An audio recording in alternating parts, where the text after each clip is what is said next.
యేసుక్రీస్తు నామములో మీకు అందరికి వందములు. ఎవరైతే మరి చనిపోవడానికి సిద్ధంగా ఉన్నారో, ఎవరైతే మరి ప్రాణాపాయంలో ఉన్నారో వాళ్ళ గురించి ప్రార్థన చేయమని దేవుని వాక్యం సెలవిస్తుంది. పోవచ్చిన వారి గురించి అంటే దాటిపోవచ్చిన వారి గురించి ప్రార్థన చేయండి అని దేవుని వాక్యం సెలవిస్తుంది. తర్వాత వాళ్ళు వెళ్ళిపోయిన తర్వాత వాళ్ళ గురించి ఎంత మరి ఏడ్చినా ప్రయోజనం ఉండదు.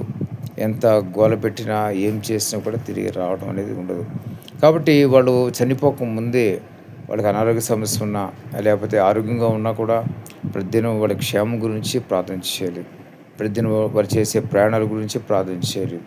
ఈ విధంగా ఆరోగ్యం వాళ్ళ గురించి కూడా అనారోగ్యం రాకుండా ప్రార్థన చేసుకోవాలి. ఈ విధంగా ప్రార్థన చేసుకుంటే కనుక మరి మరణం రాకుండా మరణానికి దూరంగా ఉండగలుగుతారు. అలా కాకుండా మీరు యథాలాపనగా కాలం గడిపితే మాత్రం మరి అకస్మాత్తుగా మరణం వచ్చినప్పుడు ఎంతో గగ్గోలు పెట్టి ఏడుస్తారు, ఎంత భయంకరంగా రోధిస్తారు. ఎందుకంటే చనిపోయిన వాళ్ళు మరి తిరిగి రారు కాబట్టి గమనించండి. ఎందుకంటే ముఖ్యంగా మరి దేవుని రాకడ సమయంలో విడిచిపెట్టబడితే అది ఇంకా భయంకర పరిస్థితి.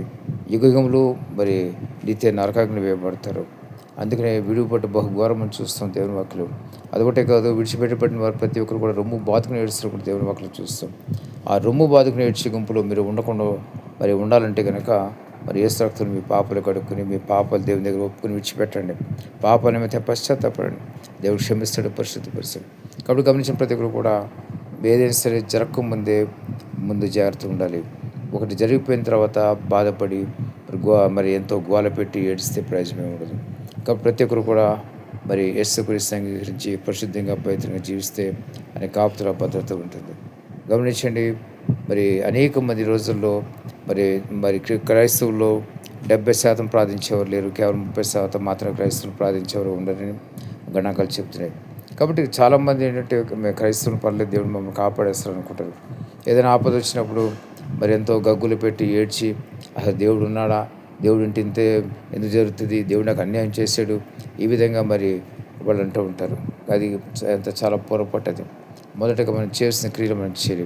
ఏది విత్తుతాం అదే కోస్తాం. మనం మంచి విత్తితే ఖచ్చితంగా మంచి కోస్తాం. మన ప్రార్థనలో మరి ఆరోగ్యం గురించి మరి కీడు రాకుండా ప్రార్థన విత్తితే ఆరోగ్యంగా ఉంటారు, కీళ్ళు కూడా రాకుండా ఉంటాయి. కాబట్టి విత్తండి, మీరు ప్రార్థనలు బాగా విత్తండి. ప్రార్థనలు ఎంత బాగా విత్తితే అంత మంచి ఫలితాలు మీరు కోస్తారు. అది మంచి పంటను మీరు కోస్తారు, మంచి ఫలితాలు చూస్తారు. కాబట్టి మీ కుటుంబంలో మీరు ప్రార్థన చేసుకోండి. మీ బంధువుల గురించి కూడా మీకు మరి ఆ సమయం దొరికితే వాళ్ళ గురించి కూడా ప్రార్థన చేయండి. వాళ్ళందరూ క్షేమం మీరు చూడగలుగుతారు, చూస్తారు. కాబట్టి ప్రతి ఒక్కరు గమనించండి, ప్రార్థన చాలా ప్రాముఖ్యమైనది. దేవుడి మాటలు దీవించాల్సి గాక. ఆమేన్.